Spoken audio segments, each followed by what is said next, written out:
Welcome to another job mentorship session. It's nice to see all of you here.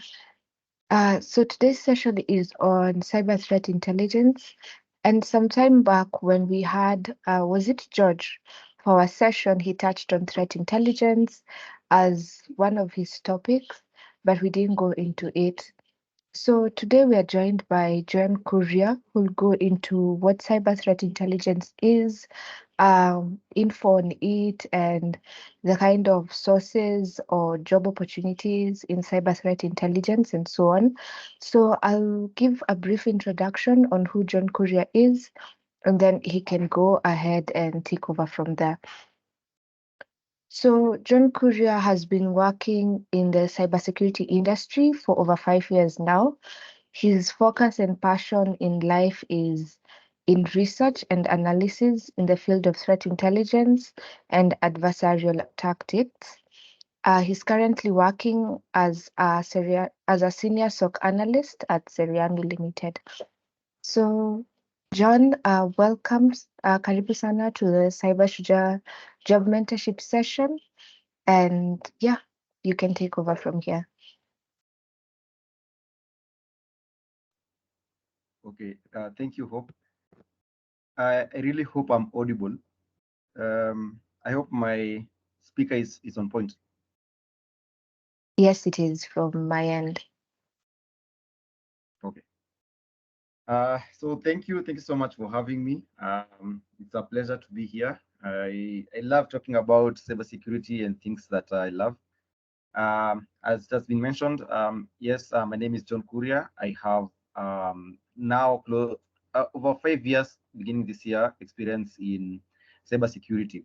I started I started working in a bank back in 2019. I took that 1 year, and then after that, I went to work into a fintech as a network engineer. That took 2 years, which was very fun. Um, okay, Hasara, I can see your hand. I'm struggling to hear you. Could you please adjust your mic a bit? Okay. Is it just Sarah or everyone else is struggling to hear? No, I can hear you pretty well. Okay. Okay. Yeah, because sometimes my machine acts up. So in case you lose my connectivity or anything, please just let me know. I don't want to be speaking to myself. Okay, yeah. So I really hope I'm audible to everyone. Well enough. Yeah. So as I was saying, I did my 2 years at a fintech company, which was very fun. And then after 2 years, I realized that I wanted to get my hands deep and my feet deep into cybersecurity stuff. And that's why I applied to Serianu. Serianu being a cybersecurity consultancy firm. So everything that I do revolves around cybersecurity. I draw so much passion and fulfillment from what I do. And if you love cybersecurity, please, this is a very good area to be in. So that's a brief introduction about myself. If it's possible, I'd like to start sharing my screen. Yes, you can. So normally we have the speaker start, then at the end of the session, you can open for us a question session if that's fine with you, John. Yeah, that's fine. Okay.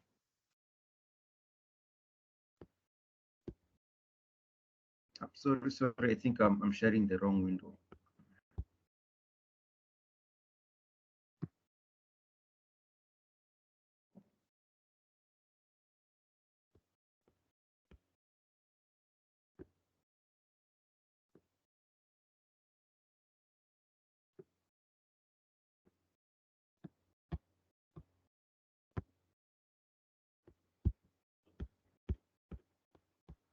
Uh, my screen seems to have hanged.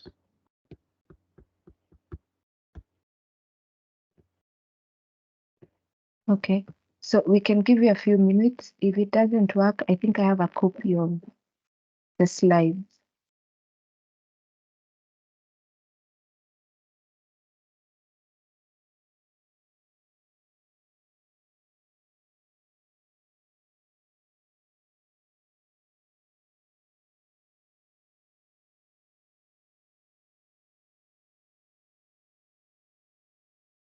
Okay, so we can give John a few minutes and then we can start off once he's back.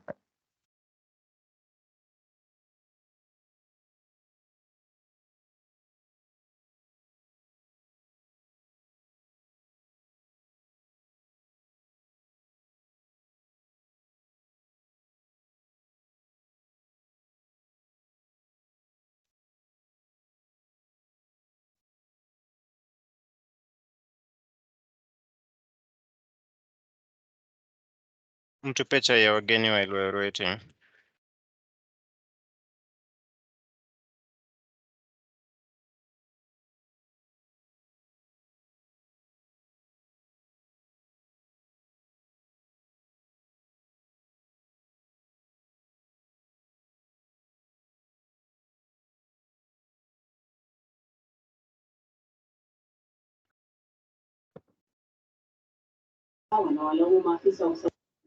Apologies for that.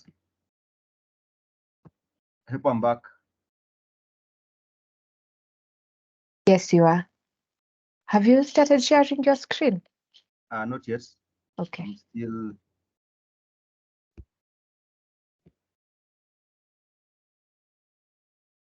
I should be sharing now.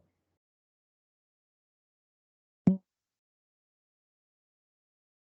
can just confirm for me. We can see your entire screen. Okay. Okay. So yeah. So today we are going to be talking about cyber threat intelligence. This is a recently new field in cybersecurity, which is very exciting, at least for me. It's more of a focus in blue teaming, if you can call it. Cyber threat intelligence talks more about how you can study a threat, model it, and see how it can attack you. For example, it's more of going ahead and viewing the adversary before they come and hit you, or studying them, just to gain as much information as you can around it. We're going to be demystifying what cyber threat intelligence means, because across the industry, various industries, various people have different definition for cyber threat intelligence. A little bit about myself. I've already spoken a lot about who I am. That is me on that picture. I am so in addition to what I do at Serianu, I'm also I love cybersecurity research. This is in relation to threat news, trends, cybersecurity trends, the impact that it has on the market. This news that we see on CNN, on BBC, even on our local news, like recently when we had Anonymous Sudan, those are the things that really drive me. And being at the forefront or being a thought leader in such scenarios, it really has a boost into what I do. I also love chess a lot. I wish I was a good player as I'd like to. But I'm still getting there. I play for fun. I don't play to be a grandmaster or anything, but I really enjoy it. I consider myself an above average chess player. Also, I love life. I'm a lover of life. I love experiences, new experiences. I love friendships, adventure, anything that will be a boost towards, or anything that is outside the norm from my normal daily day-to-day activities. So the agenda for today, as I discussed, we're going to be talking about cyber threat intelligence. We're going to be talking about the target audience, who this intelligence is for. It can't be for everyone, and even if it's for everyone, you have to know how to send it to the various people. We're going to be talking about threat actors. These are, we've all heard about threat actors. Anonymous Sudan, things to do with what is happening in Russia, Ukraine, China, all the US, everything relating to these threat actors and how they are changing the global landscape. We'll also be talking about the frameworks that we have in threat intelligence, how we can implement them into a company, into an organization, and also we'll be finishing with how to come up with a CTI team, or what composes of an ideal CTI team, and the data sources and where to get this information from. So let's start with what is cyber threat intelligence. So this is just not just a product. It can be a product whereby you have a solution, like a cyber threat intelligence. You go to a company and tell them, we want to model your threat model for your company. How is your company faced with certain kind of threats? And you'll sell that as a product, but also there's a process to it. It's not just having this product that go and sell. It's more about how do you go about the intelligence and things like that. So let us explain. I'll start with explaining what intelligence is first. So intelligence is data that is collected and is refined, and meaningful information is gotten out of it. The whole purpose of intelligence is to have an outcome of something. It's not just data, it's not just information. It's information, but what it has to have an informed decision towards it. In regards to cyber now, this is now intelligence regarding, it could be an entity, it could be a person, it could be in this a threat actor group, but with the intention of making a decision out of it. So yes, we have this data, we have this intelligence about this particular, let's say, anonymous Sudan. So what about it? So again, just to highlight, intelligence is, again, as I said, it's a product and a process. But in this case, it's not just for us. It's not just for us as cyber security professionals. It's for someone that you want to assist. It's for, if you're in a company, then you want it to help someone. It's not just for yourself. So if we can combine the different definitions, because there are different definitions from the government, from the various industries. Someone in retail, for example, will not define CTI the same way as someone in a bank, or someone in a SACCO, or someone in any other kind of industry, manufacturing. Academia has their own form of definitions. But what stands out in all these definitions is there are key things that come out. These are capabilities, opportunities, and the intent of adversaries in the cyber domain to meet a specific requirement. So an example would be, let's look at something like US. US has the capability of attacking us, Kenya, right? They can hack us, they can do everything. We are talking in Russia, they can decide to like bombard us with hacking. And the reason why they're not particularly a threat is because they don't have that intent.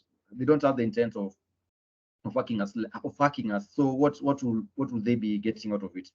So that's where cyber threat intelligence comes in, where it's a collection of all these processes, showing the capabilities, opportunities, actions, and intent of adversaries in the cyber domain to acquire something or particularly inform a decision.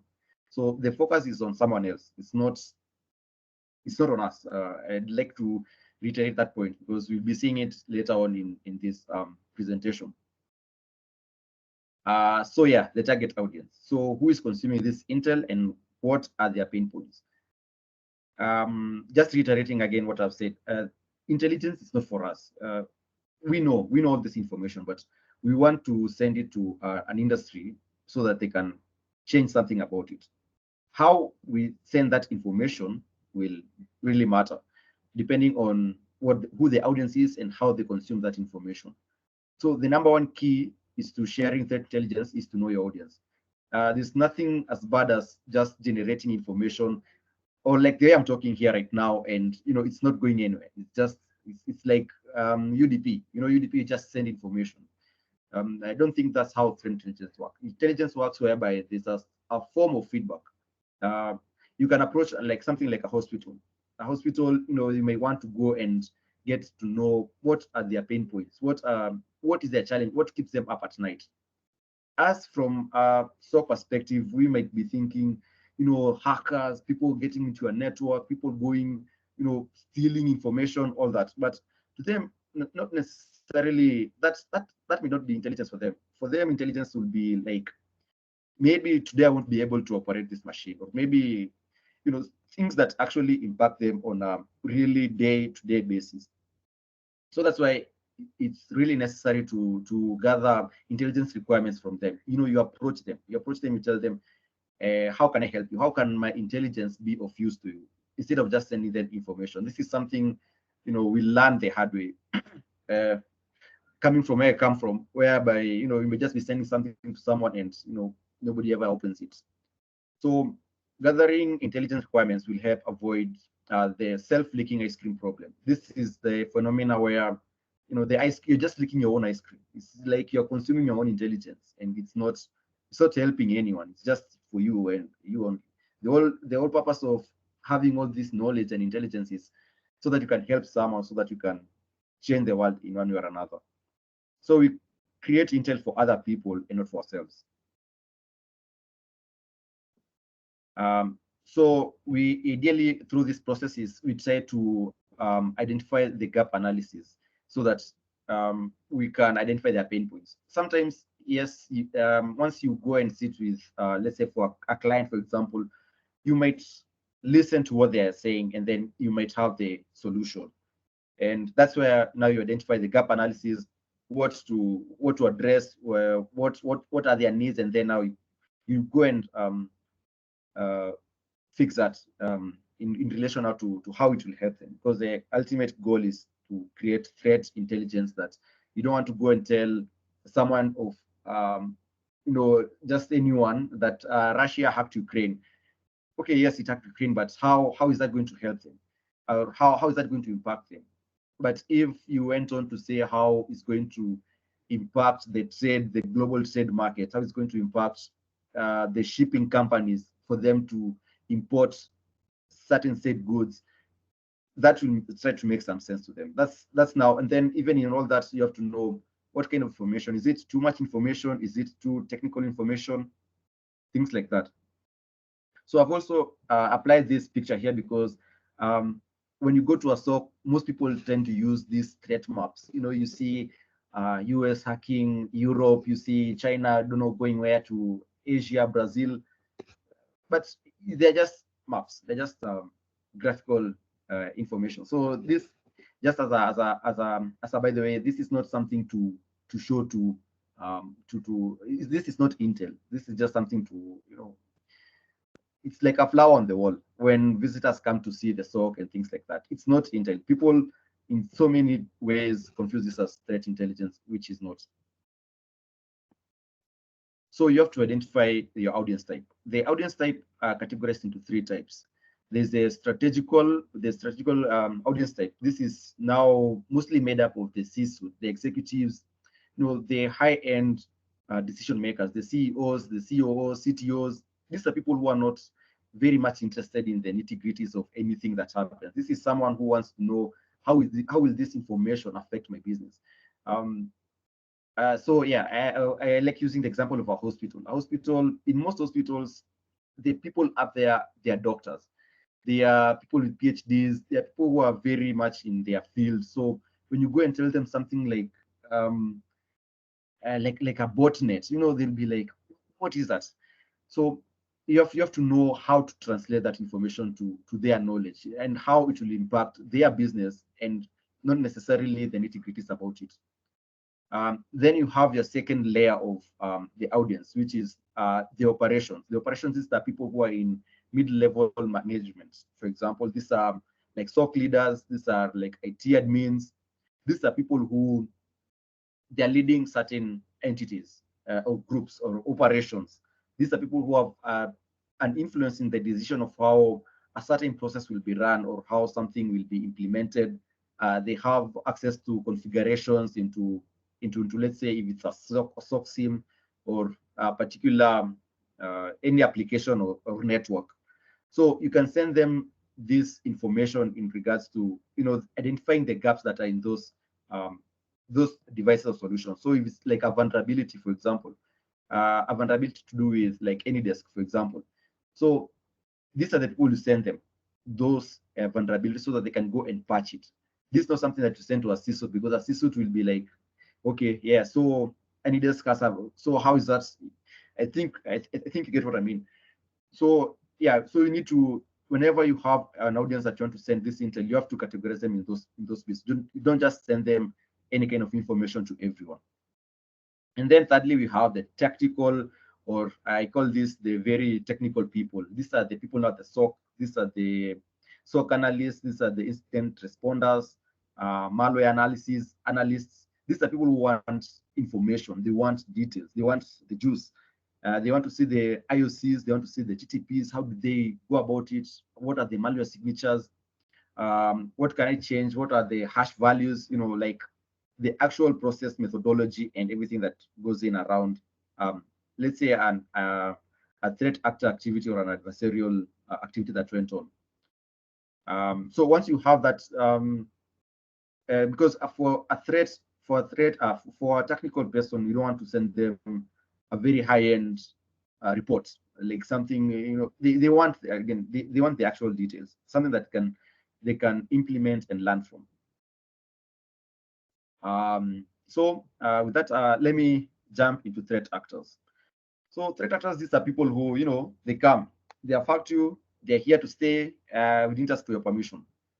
And threat actors, just to say, this is something, or an activity that is on the rise, has been on the rise since late 20,000s up to now. Like now it's a business, it's a growing entity, a GDP for some countries, something like a country like North Korea.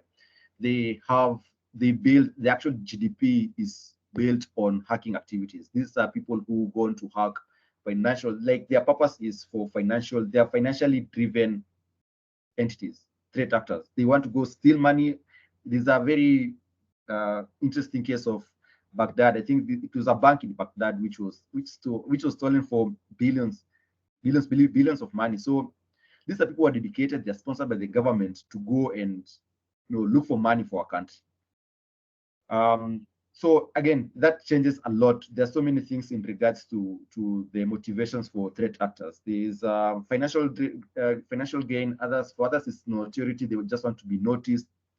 And this, just to mention, there's also ransomware as a service. So whereby you have threat actors whose sole purpose is for them to be hired so that they can go and hack other people.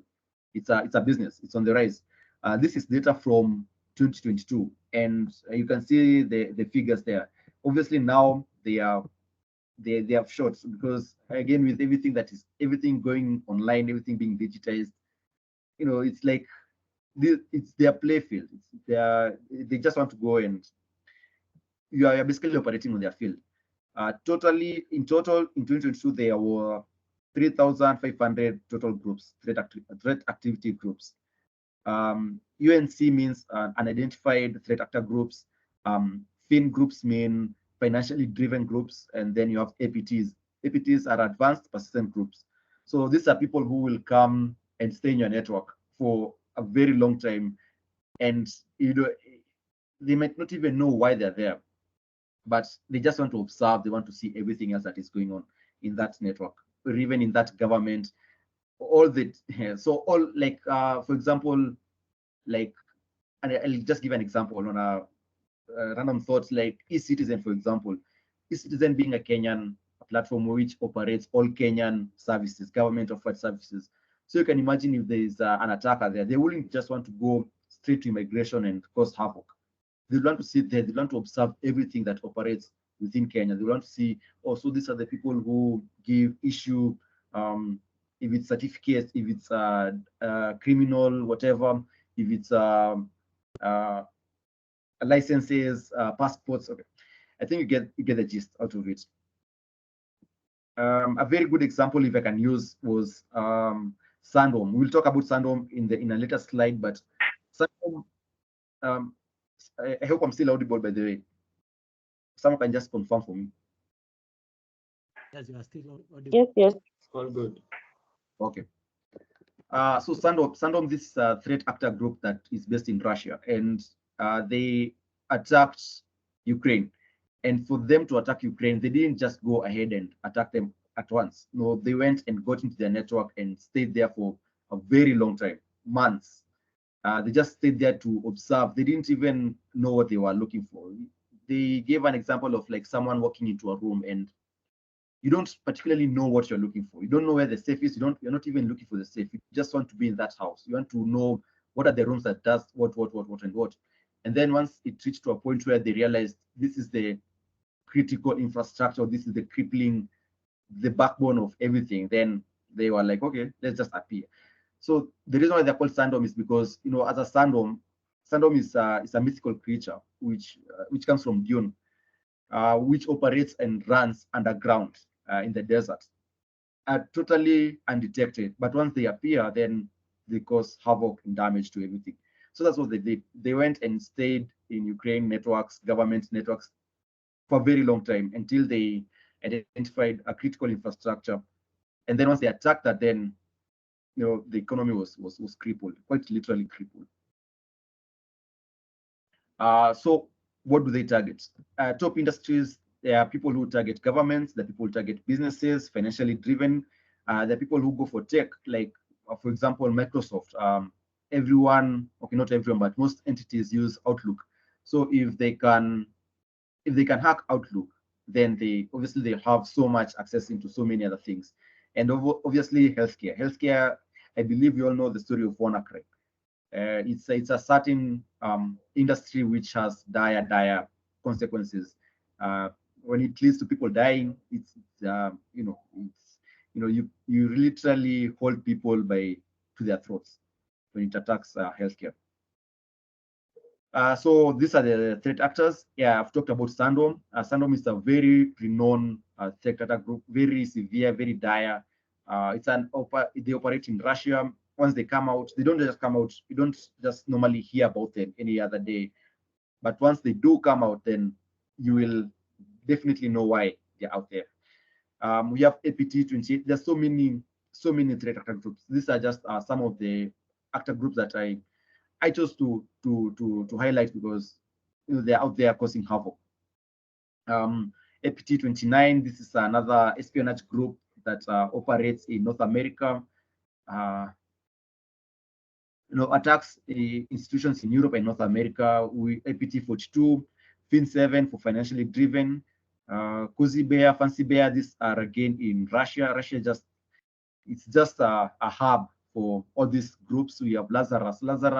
These are North Korean threat actors who are financially driven again to drive their company's GDP, their country's GDP. BitLocker, we've been hearing a lot about BitLocker, especially recently. Their purpose is they operate as a ransom, as a service threat actor group. It's a very, very professional kind of industry. They come. The same way you go to a consultant and tell them I'd like this and this, someone goes to them and tell them I'd like to this and this, and there's a whole procedure. You talk to people, you talk to receptionists, you are directed to certain other people. Whenever you're hacked, they tell you very calmly that you've been hacked. So for you to get your data back, please just go to Bitcoin, convert all that cash. Very decent. It's a whole business. It's like we're all here to make money. So yeah. And then we've all heard about Anonymous Sudan. Anonymous Sudan is a threat actor group that is tied to Russia but operates mostly in Africa with ties to Sudan. There's a lot of connections between South Sudan and Russia, especially which is tied down to the current wars that are currently happening. Whenever there was, obviously there are people to benefit out of it. So I don't think it's a coincidence that there are people who are perpetrating these wars, and the same people who are perpetrating these wars are the ones who, they will be against anyone that will be trying to go against it. So that maybe that's why they attacked Kenya the other day recently, just as a message to not interfere with their processes. And then we have Green Music. Green Music is I don't know how active they are, but this is mostly in Twitter, whereby you want to go and change tokens, and then you find a group there that is telling you, please send us your details, we'll help you. Zuku the same. These are threat actor that is operating in Kenya. Mostly, I don't have concrete information, but people are talking about Risambu, people are talking about Juja. There's an actual network of activities of threat actors happening within Kenya.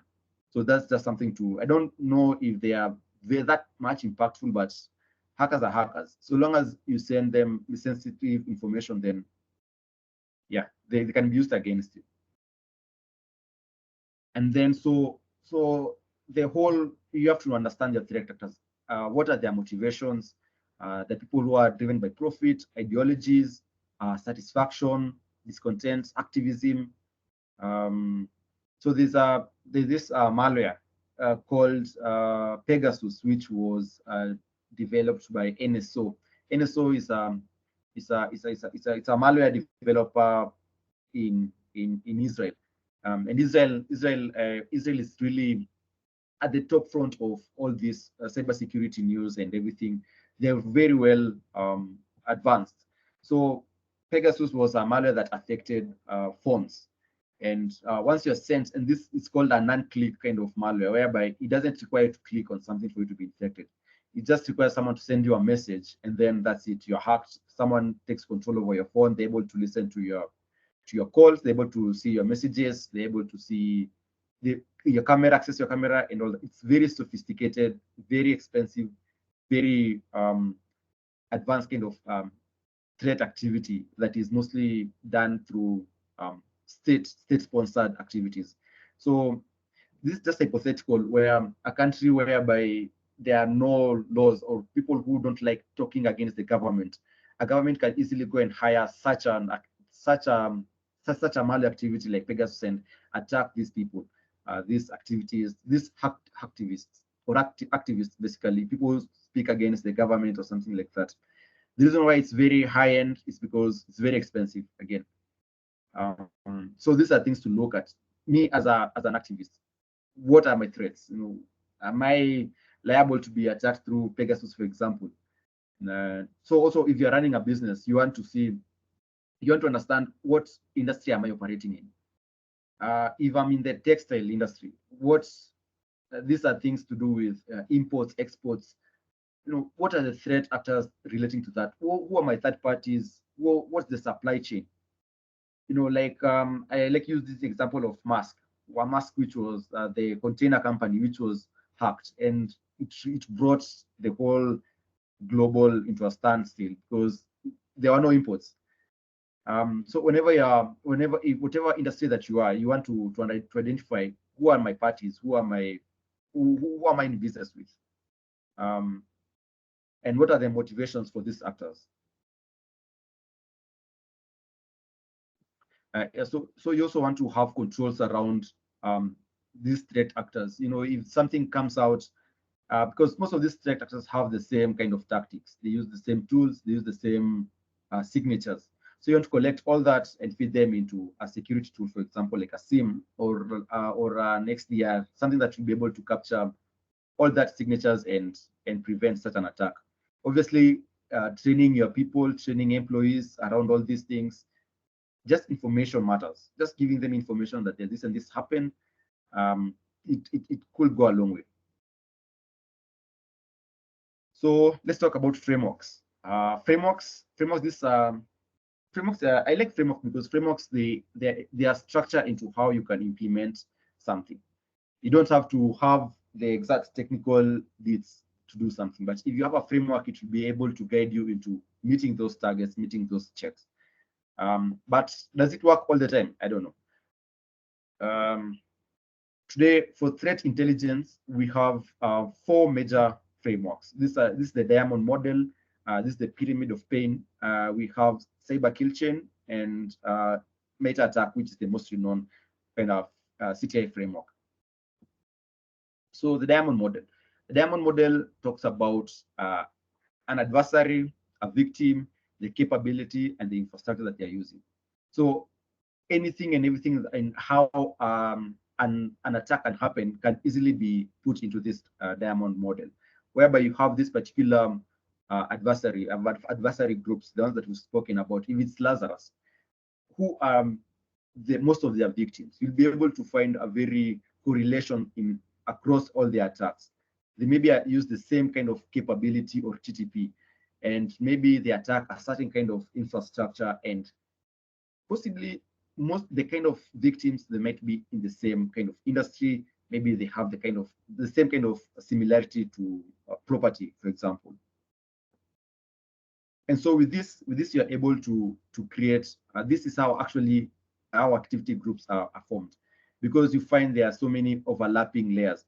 So, for example, you have hypothetically you have a certain kind of victims, that are being attacked. Let's say activists, for example. So you take all those activists that have been attacked, and then you try and look for something else that is that is coming up that is similar to that? Is it a certain kind of technique? Is it a certain kind of application? And then easily you'll be able to come up with a certain group that is operating or hacking this kind of activities. So this is how models and how threat activity group are formed. It's not just something that, okay, mostly nowadays they come up and say, we are the ones, we take ownership for this, this, and this. But the real modest and most threatening activity hacker groups, they don't do that.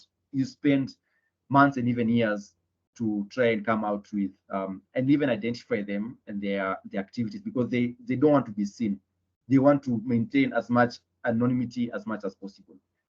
So having such a model and having being able to come up with all those similarities, you're able to tie down to certain entities, for example, or attribution.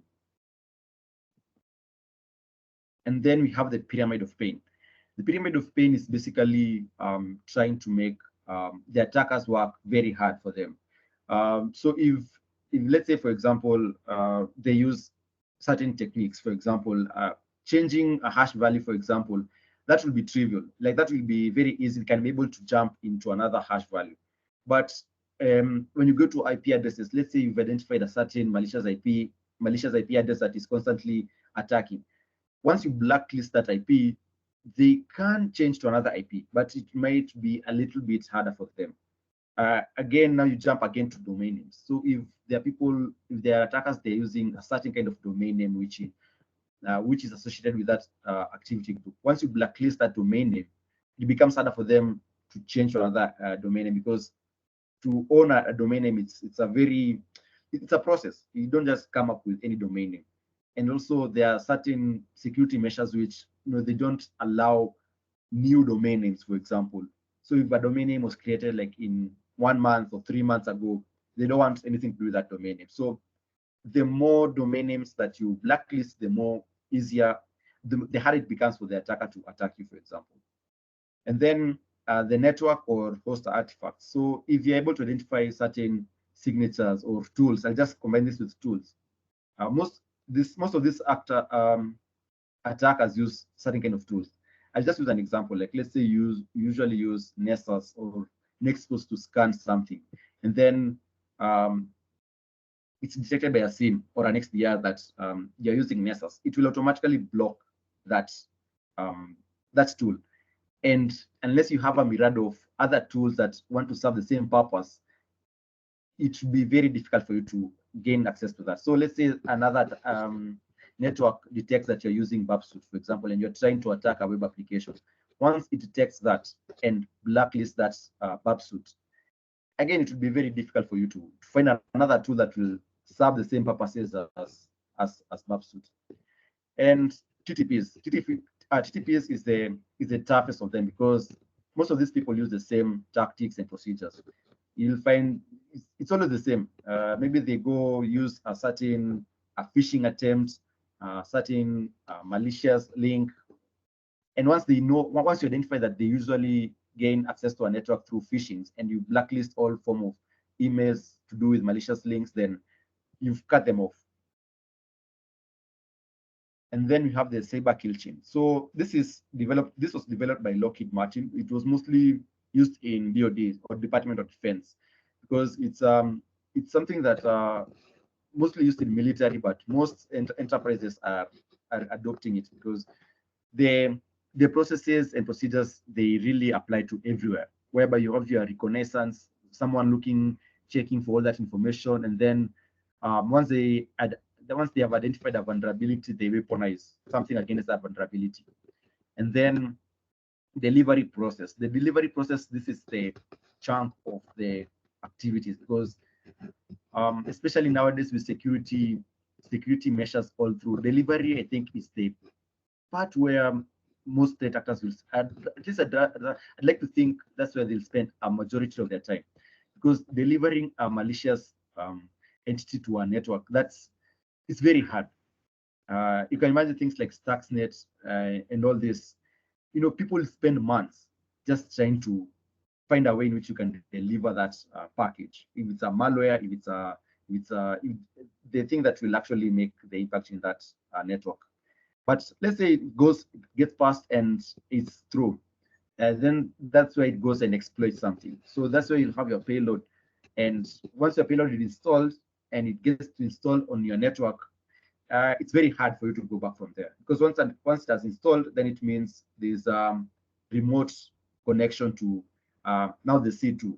Like basically the attacker can access, maybe even it will really go underground so that it can't be detected, but the attacker will be able to come in and out anytime they want. And actions on objectives. So yeah, so once you really want to avoid getting to number 6 or 7, because once it's there, it's very hard for you to come back from that. And then we have a layering of models. So you can see the diamond models and the cyber kill chain, whereby you can see the diamond model. If there is a certain series of similarities between reconnaissance through various different threat actor groups, you can implement certain security measures according to that reconnaissance. If it's weaponization, what are the tools that are being used by all these threat actors? You apply measures according to that. The delivery process, things like that. Yes, this is just to say that these layers and these models, they can layer according to each other, and you can pick certain characteristics and structures that you want out of certain model and form your own model. And then you have the meta attack. The meta attack is the most renowned kind of CTI framework, whereby it consists of 14 tactic columns, and you have the TTPs. I don't want to go so much in depth into this because it's a lot. There's so much to go into all this, but it basically describes the initial access, execution, the whole life cycle of an attacker. But it was developed in 2013, and this was a framework that was agreed upon by all cybersecurity professionals. When they came up, everyone coming up with their own things, like the military, like academia. They can have their own frameworks, but at least with meta attack, everyone comes in together and say, I think this works for all of us. And yeah, you can form your own model. And this is where you can form your own product, because this a model that is used, let's say in a Department of Defense, for example, you can't use it on an SME, for example. So that's where you come up with your own model. That's where you come and sit down, you take the bits out of all of these models, and you can tailor it towards something that you want, and towards an industry that you want to generate a threat intel model for. So let me talk about the CTI team. So these are your people. These are the people who you'll be working with. These are the people. It's a team. Depending on the organization, it can be made up of various number of people. I'd like to take 1 to 3 analysts for a decent kind of company. So you don't want to have a whole team of analysts. That will be, you don't actually know how that will go about. So I'd like to at least 1 to 3 analysts, people who are very, intelligent, driven, and actually know what is happening. And then once you have those people, then you can easily, advance and grow your team. But the main thing is you want to strive for diversity. You want different people in your team. You want people in different backgrounds. You want people in different cultures, socioeconomic status. You want people who will have a completely different kind of view from what you have, because your own view has bias. You can have this phenomenon whereby you try and let's say you have a threat actor in mind, for example. Let's say it's Lazarus, for example, and you're so intent that Lazarus is the one who's performing these attacks. It's very easy for you to go and speak all these techniques and signatures and assign it and attribute it to Lazarus, which is not might be wrong. So that's why we're talking about biases, and all analysts have biases. All analysts want to create or come up with their own theory. They want to come up and say, this is what's happening based on what I'm seeing. This is what is the truth, or this is what is causing us or attacking us. But if you have people from different backgrounds, people from different cultures, and even different specializations, then they'll you'll be able to come up to a more realized and ideal solution. So yeah, as in that picture, you can go crazy trying to come up with something like a theory, but the focus is on the people. So you have your cognitive biases are constraints on how we think and can influence incorrect decisions or assessments. So yeah, once you have identified the people, then you like to work with them towards a more meaningful solution or end goal. So you have your data sources. Data sources, they can come internally in form of, if you have a SOC, if you have a SIM, that is so much data, so much intel that you can derive out of it. Actually, not intel, just data, because once you have that data, then you'll be able to create the intelligence out of it. And then you can be able to tailor it towards whatever you want. Come up with a theory, come up with something that can be used to inform a decision. That's the end goal.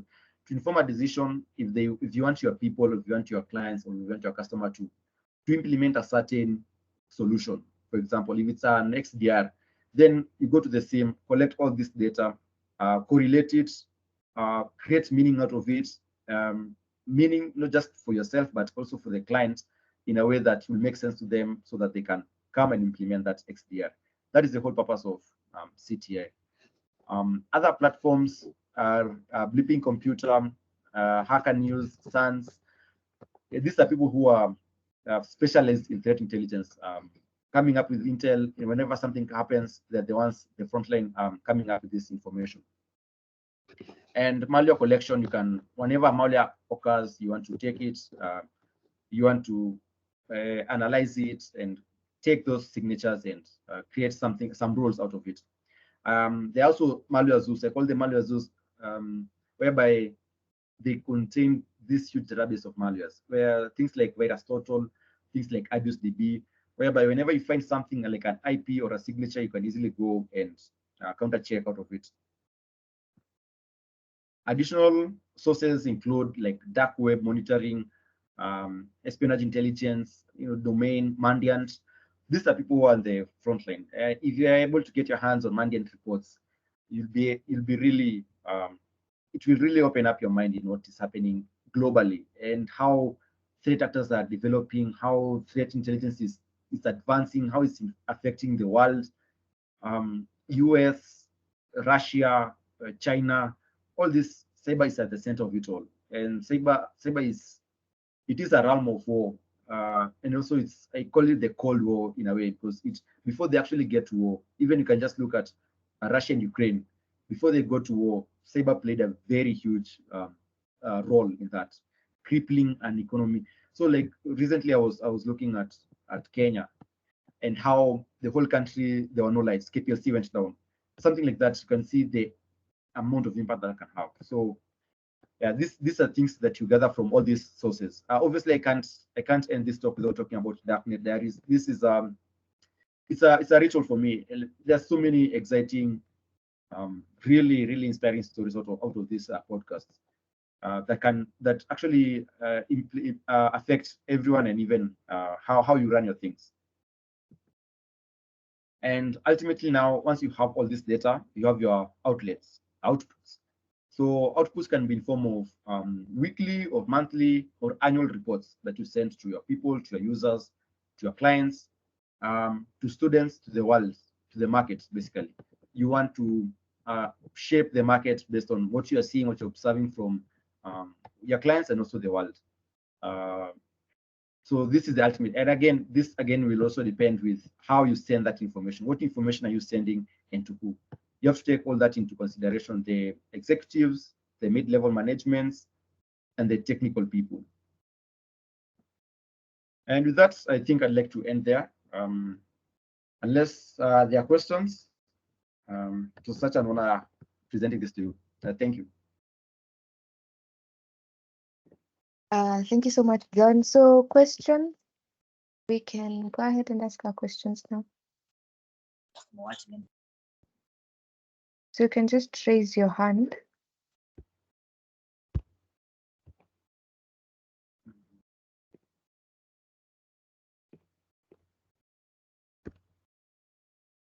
Yes, Mary Okay, yes. Masharia. Oh, okay. Mary, you can go ahead. Okay, mine is not really a question. Hi, everyone. Hi. Hi. I just want to say thank you to John. That was pretty amazing and well into details. Looked like you did a very good research. We appreciate for you being here and for you taking your time to take us through the learning. We really appreciate. Thank you. Thank you as well. Thank you. So before more, I don't want to close the question session yet. So before that comes, we can go on and raise our hands. Just a question to John. Maybe you can touch on the kind of, I wouldn't say career path to get into threat intelligence as a profession, but more of maybe certifications or different ways to get in the field for someone who has a background in cybersecurity and is now in the cyber shujaa course. So what next stages can they take? Oh, okay. So cyber threat intelligence doesn't just okay, yeah, you can't go straight to it whereby you're consuming all this data on internet platforms and consolidating all that. It's very possible to go down that route.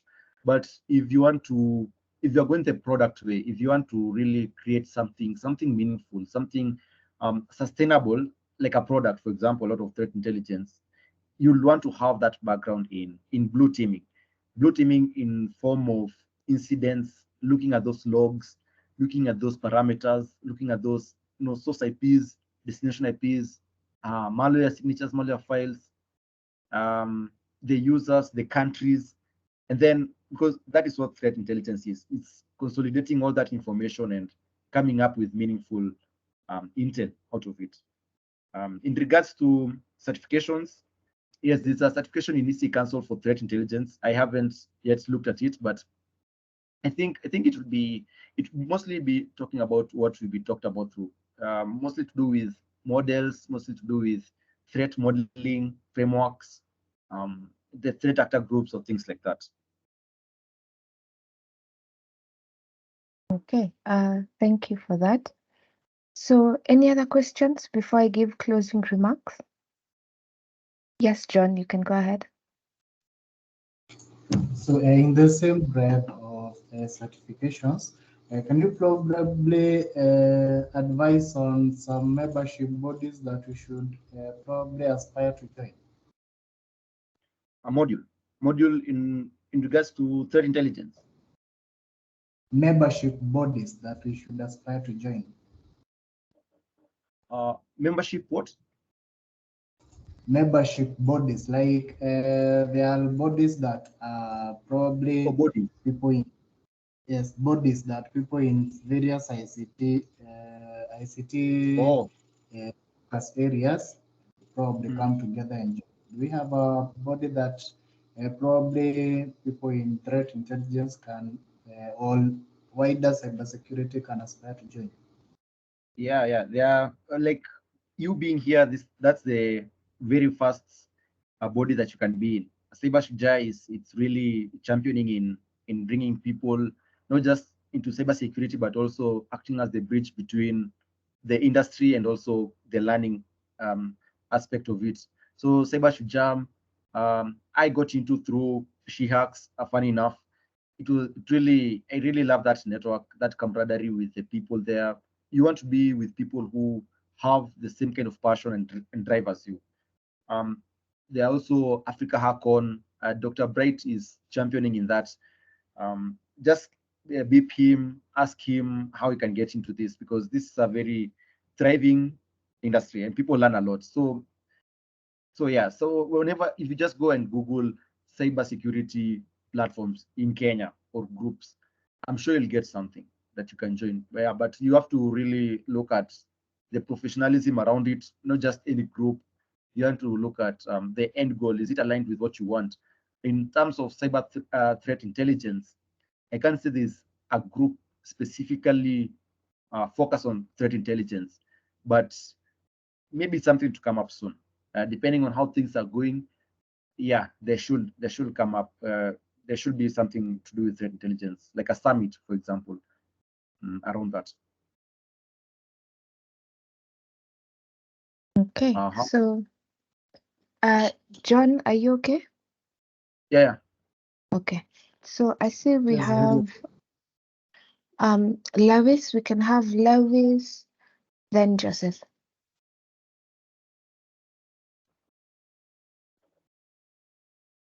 Lewis, please go ahead.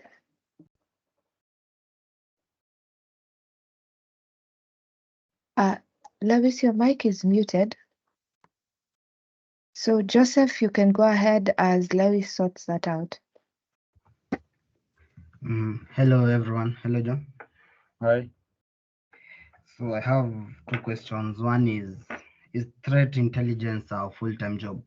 Like you are you only involved in threat intelligence only, or you also do the SOC blue team stuff? And the other question is, are there AI tools for threat intelligence? Okay. So currently I am combining. I'm doing incident response and threat intelligence, and I think that's the best route, or that's the best, because in any way you can't just be solely, okay, you can be a sole cyber threat intelligence analyst, but even in that will really depend on where you're operating from. Are you operating from the SOC? Because I'd like to think I'd like you to be in a SOC, because that's where you're gathering your intel, at least internally, and working with other different departments. So like for someone in risk, for someone in vulnerability management, you want to be somewhere at the center of all that. So having, yeah, you can be a sole cyber threat intelligence analyst, but that will come with you coming from one of those backgrounds. It's very hard for you to just come directly in the middle and gathering all this intel. The other question was in Threat intelligence AI tools. Oh yeah, AI. Yeah, so AI again is disrupting everything else, and it does come in handy, because you can easily go and tell AI to gather for you. Okay, I haven't yet had that experience with asking it to come and give you information, but AI will mostly come in how you implement it with your tools, and how you'll tell it go and gather information regarding, let's say, brute force logins attempts. So once you have that brute force attempts, then you can now create something out of it. But it can't just generate intelligence for you. Intelligence is it's consolidation of all this data. You can't just tell it, give me an intelligence report for like a CISO. Yes, you can, but you will have first to come up with information to tell it, convert this into a CISO report. That's how AI will mostly come in. But in regards to tools, the ML, LLM framework models, those mostly will come in trying to gather data and refining the data, but not create intelligence out of it.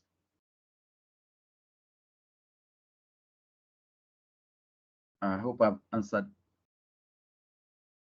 Joseph, are you okay? Yeah, it's fine. Okay, so I'll take Ian, then I'll kindly request David, Mark, and Ike to either text in the chat, or John Kuria will leave his details where you can ask his questions either on LinkedIn or via email because of time. So Ian, go ahead.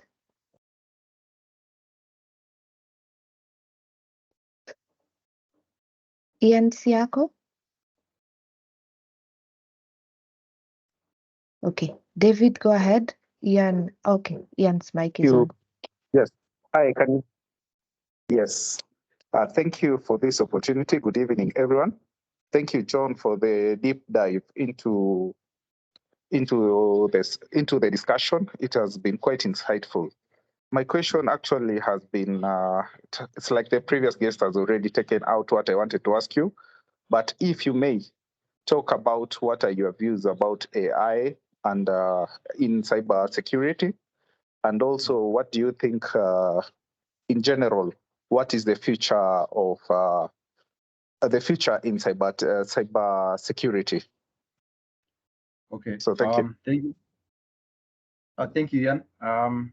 Yeah. So AI technology is it's unavoidable. It's on a perpetual exponential growth. We can only try to harness it as much as we can. But yeah, cybersecurity will basically, it's not just a projection of a theory, but through statistics and through whatever we are witnessing on a global scale, the attacks that you're observing, the attempts that you're observing.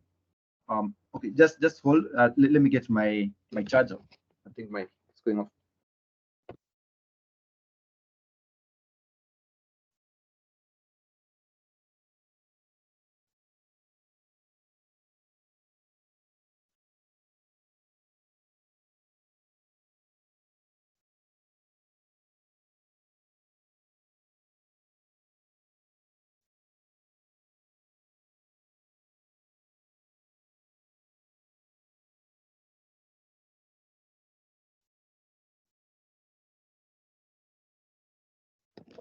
Okay, apologies for that. Yeah, so in regards to AI and technology advancement, so AI we have ChatGPT and all this, and something like this tool called Charlotte. But in regards to cyber security, yes, it's advancing, but AI will be good in detecting those activities, threat activities, signatures, and also in automating threat activities. So unlike before, where you had a very sophisticated hacker who will go and create all these rules, create all these signature scripts, all that now is automated. That's where AI will come in to help the attackers, whereby they'll automate so many processes. And we have things like a ransom as a service, right? So it will really, yeah, it's very easy now to hire someone or automate something. Even framework, there's an attacking framework for an attacker. So it will be very easy. It's both ways, attacking and also defending. Hope I got that right. Ian, that was Ian, right? Yeah. Yes. Thank you, BK, for the answer. Thank you. Okay. So, John, you can display your last slide, I think, had details on how to reach you, so that those questions that we weren't able to take on the session, yeah, you can still, yes, thank you. So thank you so much, John, for your time and the deep dive into threat intelligence. I think when we had George speak on or touch onto threat intelligence, we did not realize it was this wide or so much knowledge and intel into it. Thank you for going on into what it entails. Giving us like a feel on identifying different audience types, threat actors, getting to know what is targeted by all this. I think that really gave us a lot of information, and also taking us through the frameworks, and last but not least, the intel sources or data sources that you've given us. I think this was really, really wide and well done. So thank you so much for that detailed view on this. And I hope we can invite you again to maybe even give us a practical experience on maybe some of the scenarios you go through as someone there, as a SOC analyst and also someone doing research into threat intelligence. So thank you so much, John, and thank you for gracing us with your time.